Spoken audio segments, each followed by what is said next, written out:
northern New Jersey, as well as New York State, and migrate south to North Carolina. Sorry, Grant, I'm gonna mic you real quick. Just put that in your pocket. That'd be better than that thing. You're still gonna have to. Oh, okay.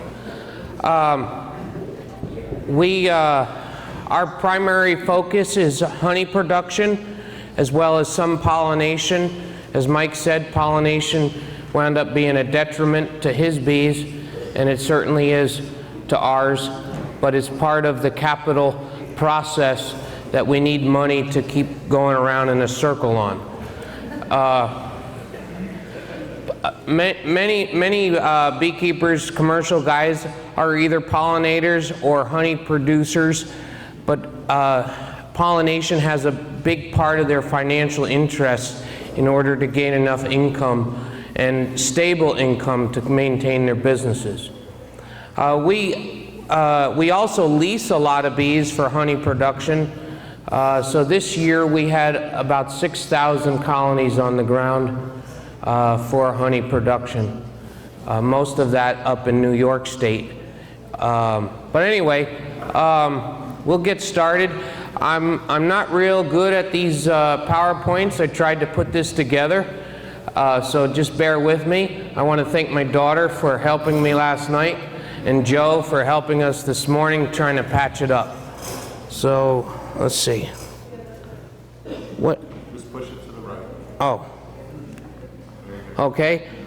We are, like I said, we're a producer packer, we're a distributor of honey products, we're a pollinator, we're a nuke producer, and we're also a newly authorized man lake dealer. This is our facility, the honey pot at the bottom of the rainbow. I don't know if anybody can see the rainbow over our building. I think that was good luck. This is one of our trucks.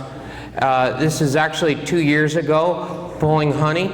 All those boxes on both of those trucks are full of honey.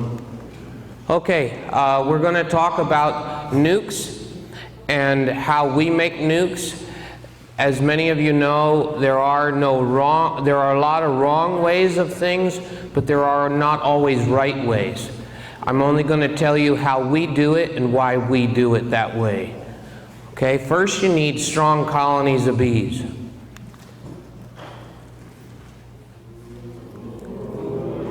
Okay. See? That's fancy. Production of quality nukes. Why do we produce nukes? For self-expansion, replacement of winter losses or fall losses, to sell, of course, to generate some income, and to prevent swarming. In the spring, we try to build our bees as heavy as we can, as strong as we can, and actually making nukes or splits is part of the process to stop the swarming process. The swarming to prevent swarming, we increase our probability of making more honey. And you as hobbyists can do this where you can temporarily cut your colonies back, increase your colony numbers for honey production season, and then at the end you could recombine those back. You could also produce some nukes on your scale for hive replacements for later on in the season when you have some colonies that have queen failures. Okay, this is swarming. It doesn't always work. Sometimes even though you cut bees back, they decide to grow even faster and make more swarms. Our process kind of starts around now. We're shipping bees south. This is actually a picture in the wintertime up here. And you want strong colonies even in the wintertime to be able to grow and produce strong nukes in the spring. These are actually some splits. These are singles that were already nuked out of doubles or triples. A double is 2 deeps. A triple, of course, would be 3 deeps.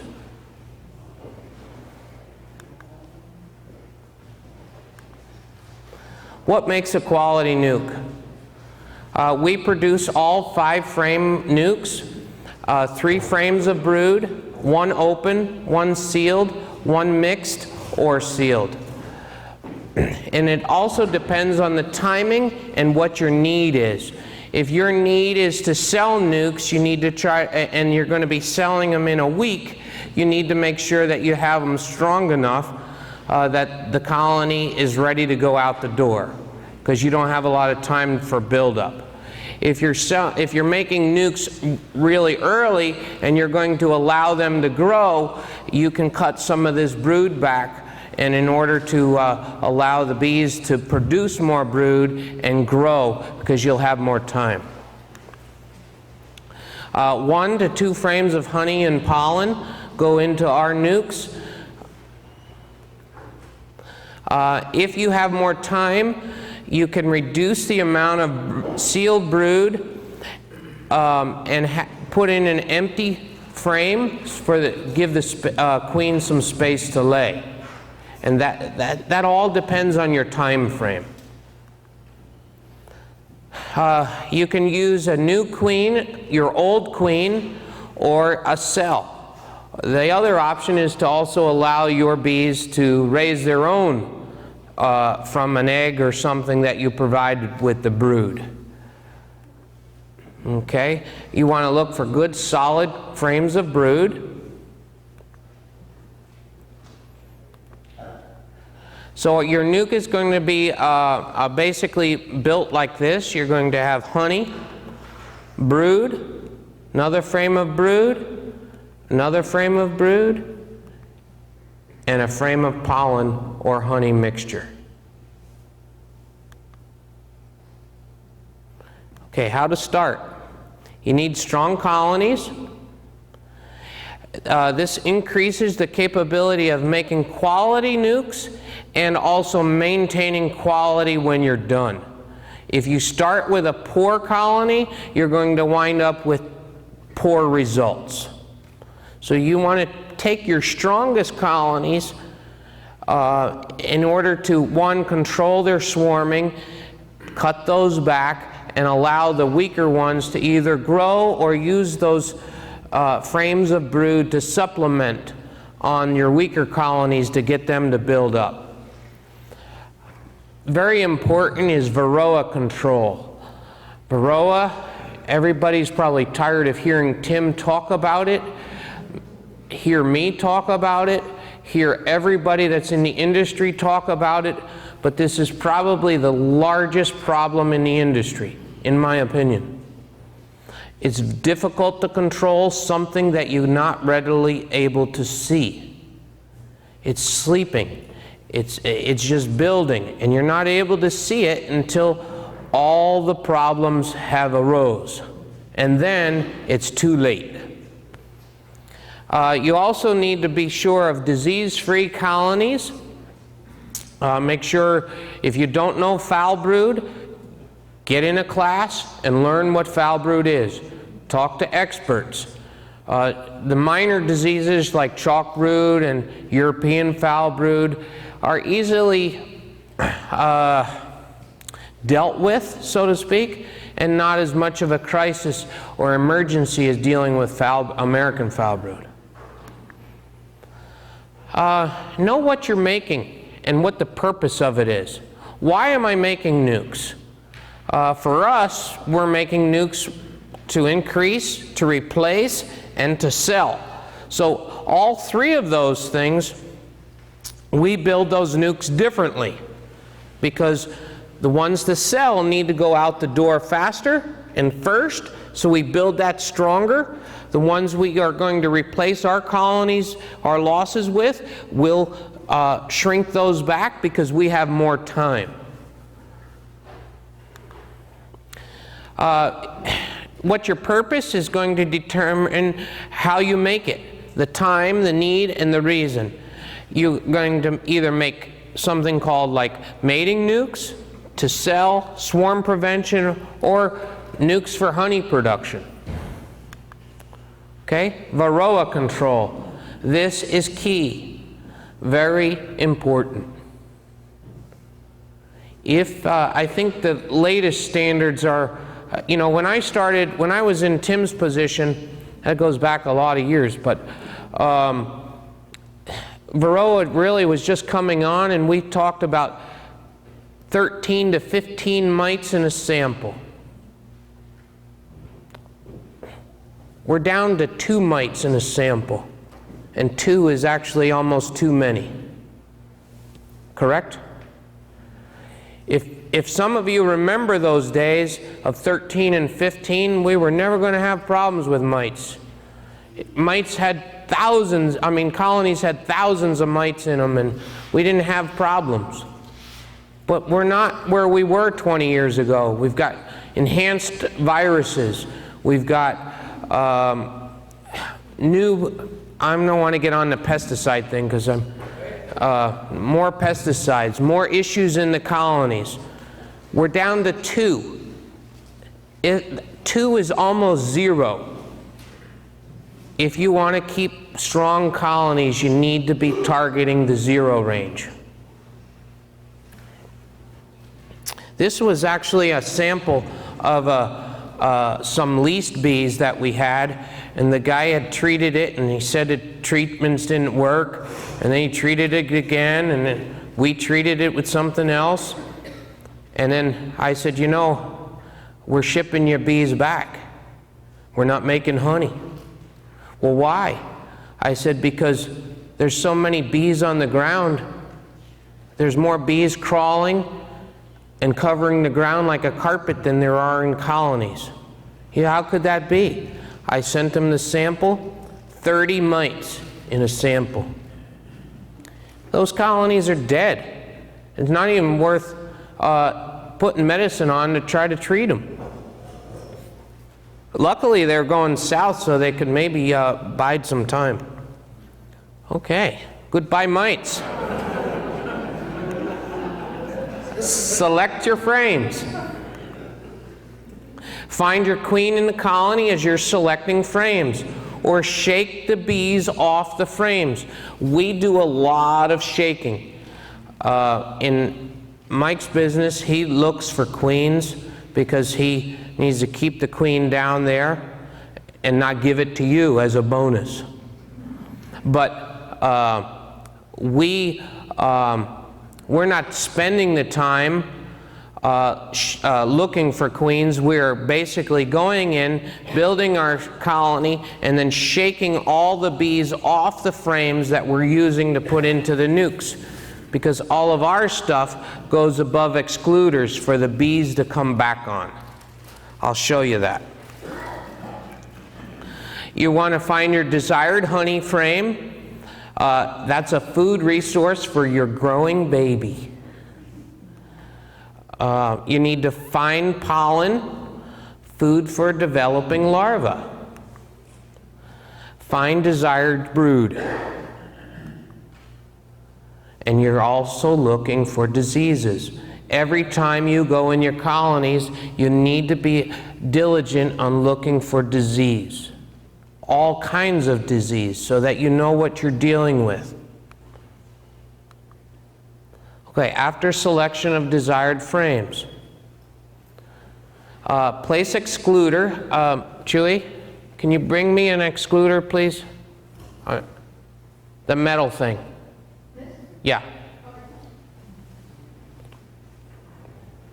Okay, you're going to place your excluder, then your nukes splits over the excluder of the parent colony. We're a strong user of excluders. Do you use a lot of these, Mike? Only in their queen operation. Only in the queens. I don't know really how anybody could really produce honey without them. But anyway, we're going to pretend that's our colony. We're going to shake all the bees down in the bottom box, and then we'll put our excluder over the top.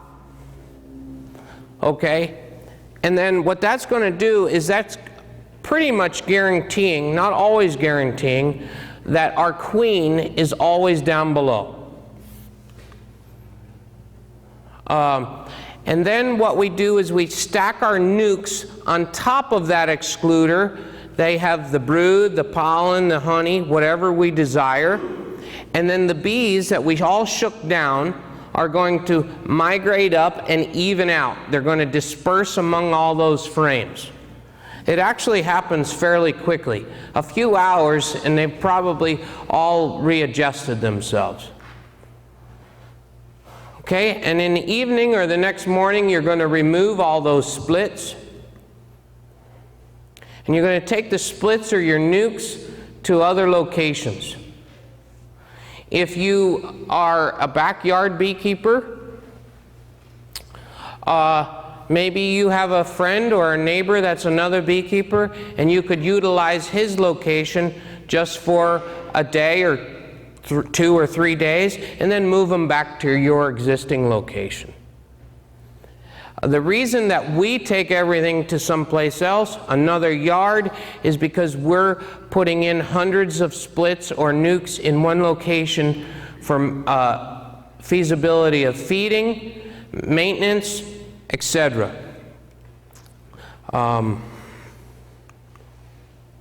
Okay?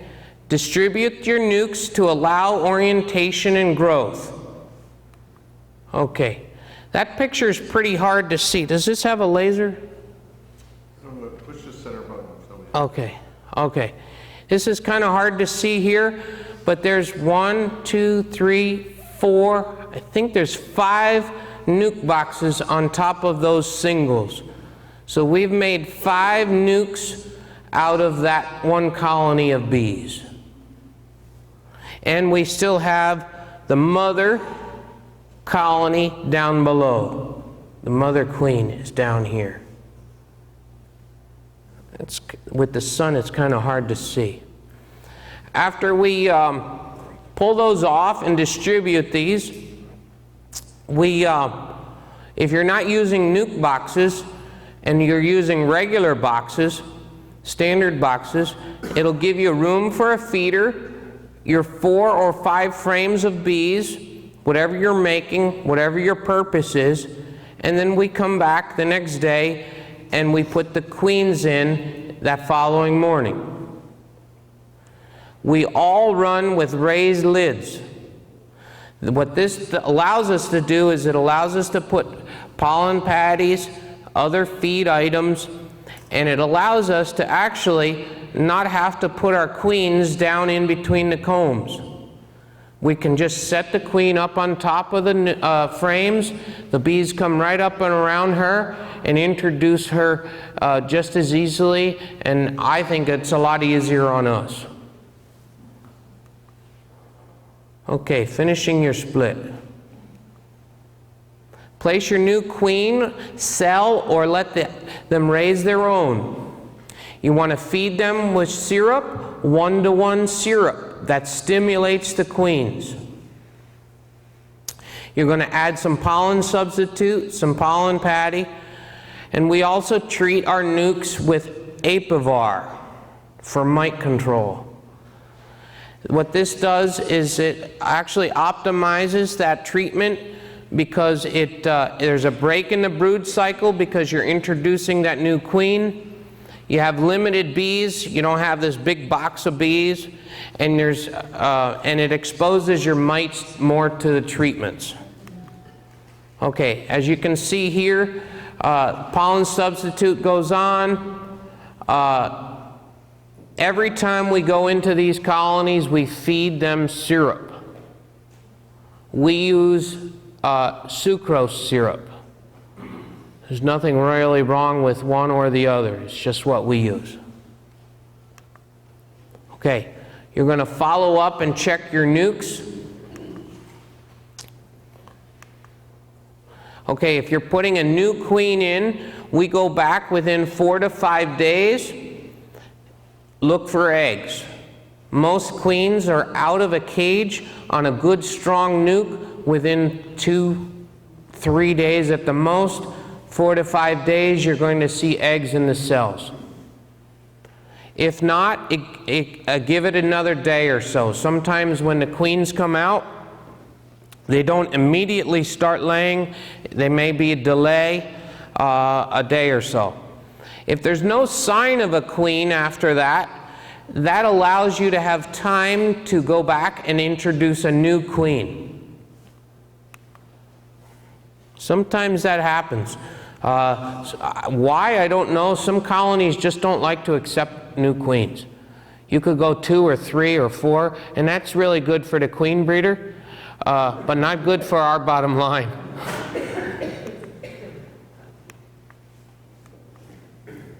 How come that's not going?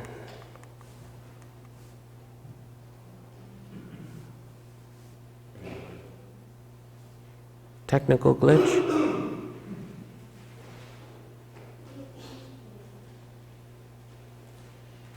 I don't see it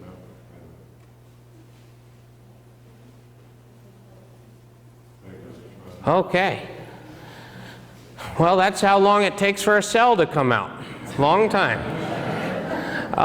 If you're using a cell or self-made queen, return in about 20 days to a month and check for eggs. If there's no eggs, you have a much more limited chance on actually requeening that colony, and at that point it's probably in your best interest just to combine it with something else. Feed again and give more pollen substitute. Provide feed as needed to help the colony grow. As needed does not actually means never let your colony run out of feed. Okay, here's some more colonies.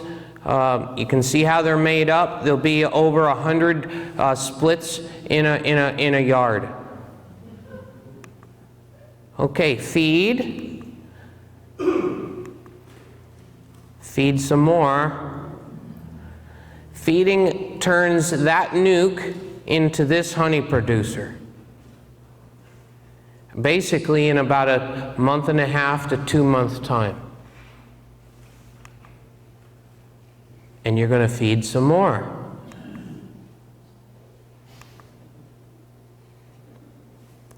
The key to this is actually the amount of feed that you guys give your bees.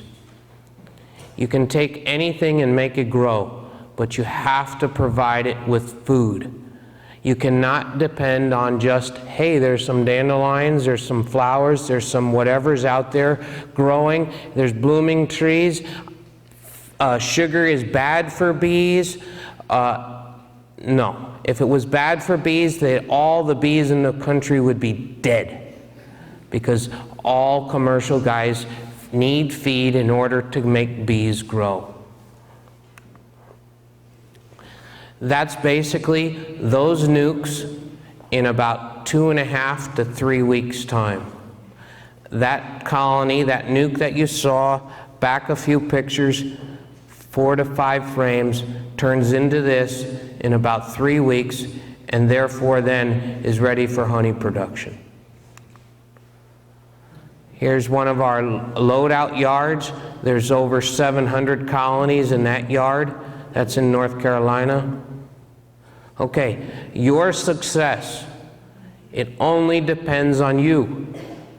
A little bit of luck and a little bit of help from the bees is also helpful, but it's mainly depends on you. It depends on your area. If you're in North Jersey, you have more natural abilities for the bees to grow than down in South Jersey, where it's almost a desert.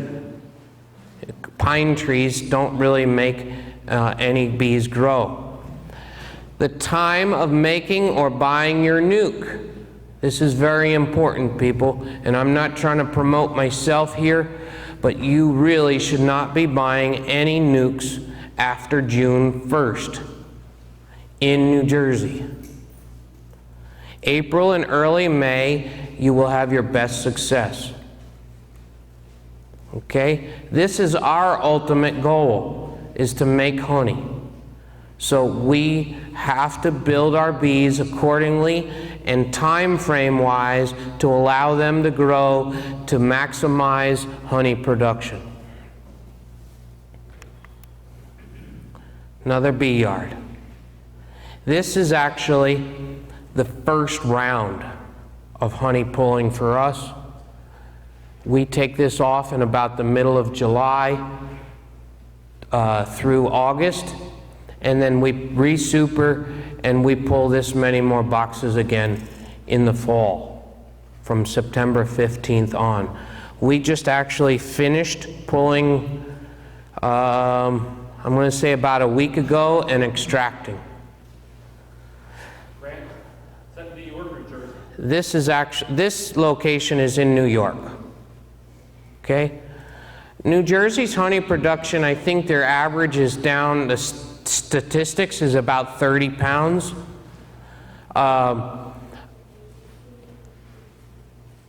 You should really be able to, in most parts of the state, if you were on top of your bees, feeding appropriately, building your bees in time for your honey flow, there really is no reason you could not average around 60 to 80 pounds of honey easily.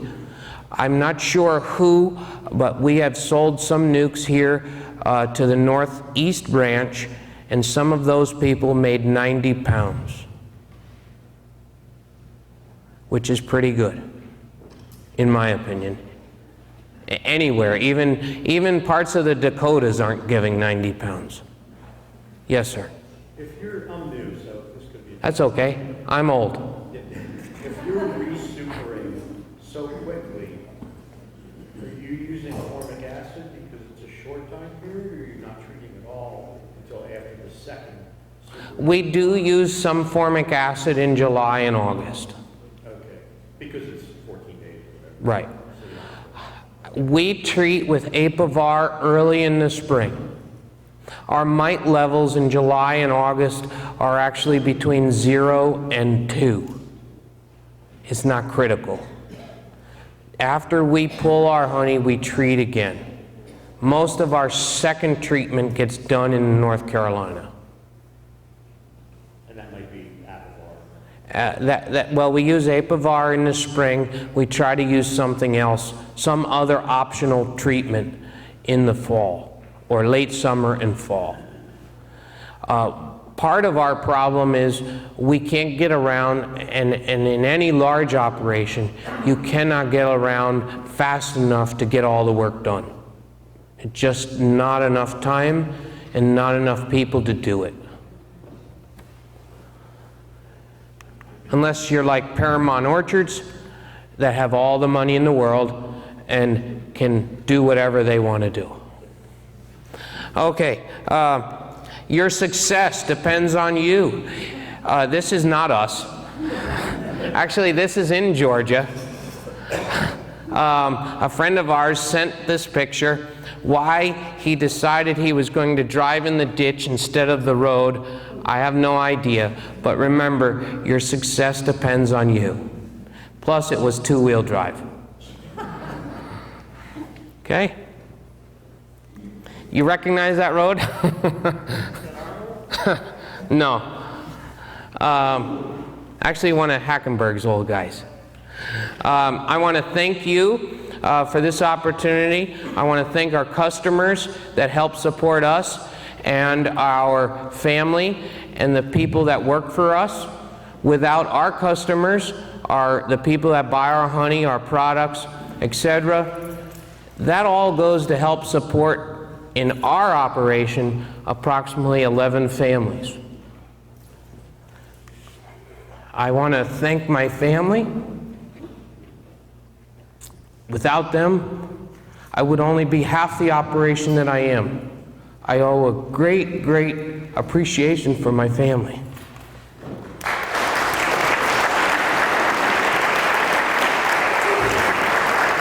You got to turn your head a little bit. This is one of our truck drivers.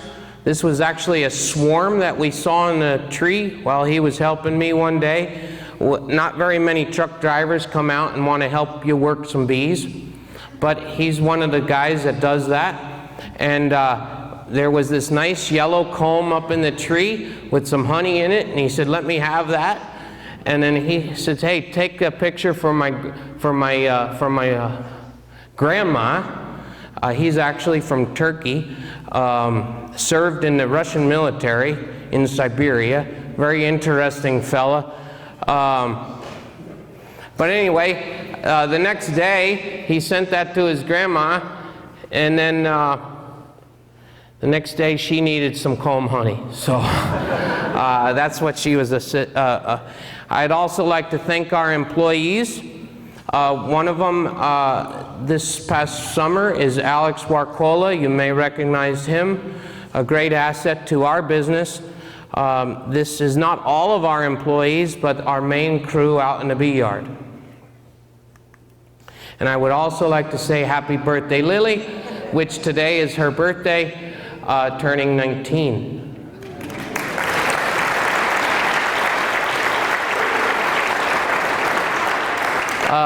With that, I could keep making that witch go by, right? With that, I'll take any questions. It's kind of an open book, so if it has nothing to do with this or something else, I'll be glad to answer. Yes, sir. So, the pictures you showed with your Nukes, with your 5 frames and your frame feeder, Yes. what's in the other space? Because it looked like you had... Well, I can go back to some of that. I didn't fill that in.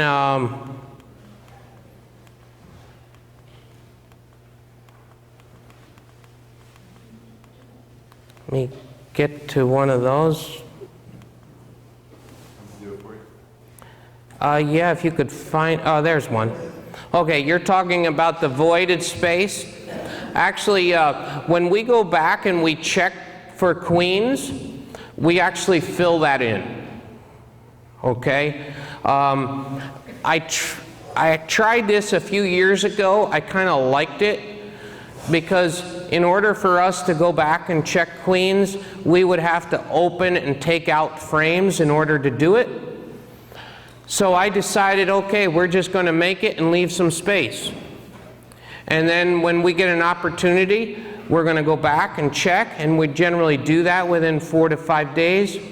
Really, really strong ones will actually start to build sometimes a little bit of comb down in that void.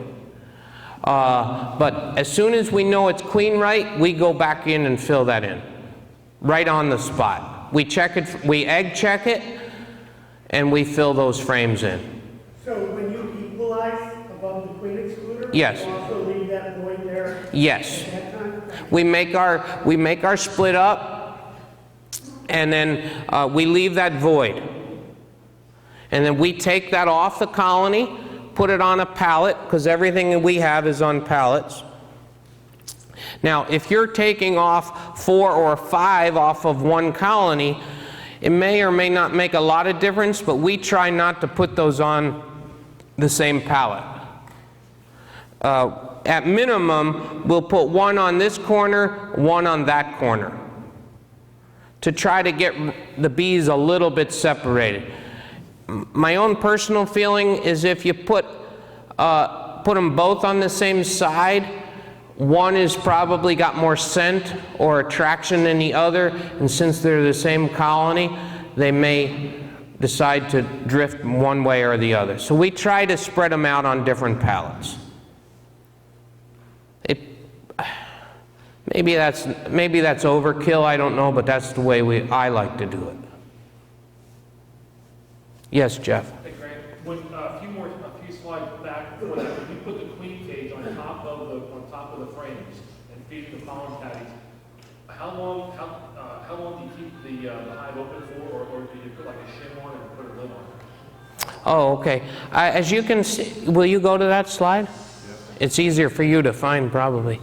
All of our lids are with the shim on it. Okay, every one of our lids. We run that all year round. If you saw that one picture with me smiling, that wasn't because of the honey, that was because of the money. That was bird comb that was up in that rim. Okay, I'm actually changing that system because I'm tired of dealing with the bird comb. We're actually going to remodify our rims. Like you can see, this one has one breather hole in it. or vent hole in the top. We're actually going to put 3 or 4 in, basically in the corners, and in the summertime while we're making honey, we're going to flip those upside down and allow those drain holes will allow the water to drain out in the rain. But our rims are always attached. The one with the pollen substitute? I think it's before that.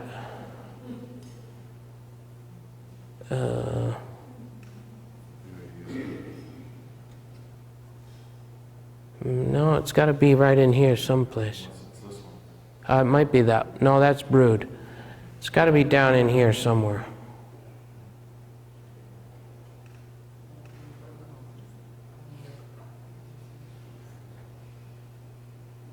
Well, I don't know. It's in there somewhere. I know I saw it. But that allows us to put that pollen, that rim on, allows us to put fondant. We feed a lot of fondant, especially in the wintertime. It just is a big supplemental space for the bees to grow. I believe also in the winter up here, it's best for the bees because it actually allows the bees to really curl over those frames and still maintain a ball instead of coming up to a flat surface and not having any room for expansion, movement. That was it right before that. I'm sorry. Yeah, right there. Pollen substitute. We put a little bit on when we put that queen on. Does it help with queen acceptance? Who knows? But it gives them a little something to do while they're accepting that queen also. But that basically only lasts a day, 2 days. I don't know. It amazes me how fast bees can eat sugar and pollen. Any other questions? Yes, Jeff. Obviously, all of the steps are critical. Is there one step above all the others that are the most critical and most important to be on board with? To make up your nukes or after? Making up your nukes. Making up. Of course, you don't want to. You get out of what you start with. So if you start with good, you wind up with good. That's a very critical step. You can actually ruin bees by nuking them too hard. Because all you're doing is you're taking something that's borderline and trying to make 2 out of it when it shouldn't have even been touched. Don't forget, every colony is a living organism. And the bees inside are the cells to that organism. Part of that is the liver, the skin, the blood. All of those bees make up that part of that living organism. So it'd be like trying to hack off your arms and put them on somebody else. Will it work? Well, today maybe, but not very well sometimes. So you need to start with quality. And depending on what your end purpose is really how you're going to make those up. Because if you're just going to use it for a mating nuke, 1 or 2 frames of bees is more than enough. But if you want to get it to grow fast enough so you can make honey when you have a little earlier season, you need to make that a little stronger. I don't mean to keep my back to these guys over here, but any questions on this side of the room? Can you discuss your queens? Can I discuss them? Like when they're usually available and Well, that's a good question because that is a never-ending battle. And there is not enough. Mike's a big queen producer, but he can't do it by himself. And he can't even come close to what's needed in early March or April. Queens come from all over the country. Hawaii produce, I forget, do you know how many they ship out a day? Not a day, they do about 250,000 a year. 250,000 queens a year. that's really, I mean, that sounds like a lot, but for the industry, that's like nothing. Nothing. If you're running an operation of, say, 1,000 colonies, you need at least 1,000 queens a year. If you're running 3,000, you need about 3,000. Now, if you're just for your own operation, that doesn't include if you're selling nukes, shaking packages, selling splits. That doesn't include all that. That's just for your own operation. I understand, maybe you know better than I do, that Paramount may have just bought Kona. It's in the rumor mill. From what I understand, no, it's not them, but I do know the man that did it. Oh, okay. If one of those large producers go to almost a private enterprise, that's going to be a big problem for a lot of beekeepers. Queens are hard to find, and guys are really pressured to produce them. You have to understand the queen producer, he needs a lot really early, and then August and July and August, nobody wants any queens. Really. I mean, they still sell them, but not like the quantity that's needed early. And you can't answer all the calls to have enough queens. So we get stuff out of Georgia, we get some out of Florida, we get stuff out of California. We try to get a mixed bag, not all from one person. Any other questions? Yes, Charlie. Grant, in the back, you mentioned that you went back to, these things go south at the end of the season, right? Yes. And the purpose is chasing forage? Well, for us, we don't go into Florida for that forage. We try to go, well, we're in an area where there isn't really anybody else. And I kind of like it, because I don't inherit everybody else's issue. Because with the mite issue, if you have a lot of people around you that aren't on the same mite programs you are, you inherit their program.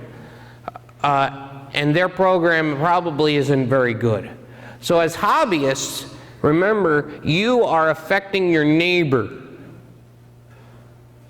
on your mite controls.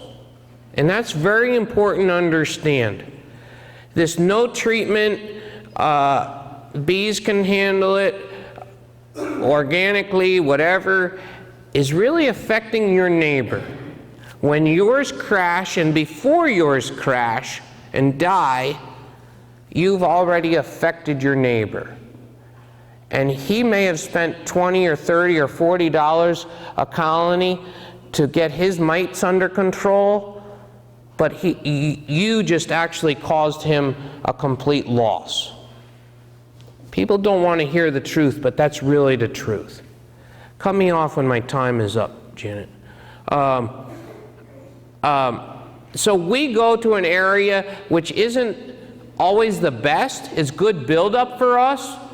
But right about April, there's zero, so we have to feed more. But then it picks up right out a couple weeks later. You're in a vicinity where you're going to be feeding syrup, or you're going to go beeking in the winter, in the doldrums? Well, we feed syrup, as well as we use a lot of fondant or sugar in the winter as on top. And that's where the shim comes in? That's where the shim comes in, correct. I'm just trying to do the math with the apivar treatment. So if you treat them as soon as you make the nuke, do you have enough time to complete the treatment by the time the honeycomb comes? Yes. Is it 40-day treatment, I guess? Yes. So just give me an idea of the calendar when you make the nuke, then when you take the treatment off. We're making all of our splits right around starting around the 20th of March. And we run for about 2 to 3 weeks. Just depends. So then by the 1st of May or whatever, you're pretty much done with it. Pretty much. By May 15th, that treatment is done. Now, if you're not making, you know, honey, and your colony is still growing, which if you were buying a nuke, your colony is still in the growth mode. It's not, maybe you're drawing foundation, etc. That 45 days, just say 45 days, is kind of stretched. You know, it's not as critical for you. Yes, Frank. When you were talking about shaking the bees and making those nukes up above the queen excluder, if you leave them overnight, do you have to go back and then check for queen cells, starting queen cells? No, we don't. You just let it go? Yeah, basically that colony, what we do is we shake all the bees down, and then generally that same night, except for maybe the very late yards that we just finished, we'll generally grab them the next night. That's still one working colony. There's still a queen in it. It's just down below that excluder. They're not really generating cells yet. Now, when we pull that off, well, sometimes this has happened when the queens haven't come when they're supposed to. Then we let them sit there, and then they'll start raising cells. And that generally happens at least once a year. When you've got 200 or 300 that you were supposed to get queens for, and hey, got a problem, UPS isn't showing up today. They got sent to New Jersey because they got the wrong address in the computer, but they were supposed to go to North Carolina. So then they've got to get shipped back down to North Carolina, but meanwhile they went to California for the Super Bowl fiesta or something, and then back to you. That has happened. So then we generally kind of quickly just kind of kill whatever cell we can find, but generally the bees will take the mated queen over that cell. And I think that's my cue. Yes. Oh, one last question. You said you made your splits March 20th. Is that in North Carolina? We start, yes. Did you ever do that up here? Up here, your time frame, I would tell you, would probably be around, trying to think when I used to do it, around the 10th or so of April. You're in Sussex County, so that's maybe pushed back another 4 or 5 days. It's not the weather that's stopping you, it's how quick you get your bees built up. So if you have your bees ready to go in March 30th, you can start splitting if you have queens. Now here's the queen problem. You've got to call somebody and have those queens ordered for March 30th, but then it's probably too cold up here to even ship them. So you got to be careful about that. There's a lot of variables. And then you don't call the queen guy and say, hey, I need 20 queens tomorrow. Well, he doesn't have them. Doesn't. So you need to be actually calling your queen guys now with a forecast for next April. And I have friends that do that every year. The guy screwed me, I couldn't get my queen, blah, blah, blah. Well, when did you order them? Oh, I ordered them a week ago. Well, here it is, May 15th. When were you thinking of doing that? So, you know, the queen producer is under the same constraints as you. You can't react that fast either. Okay, thank you. And, go ahead, clap, clap, clap.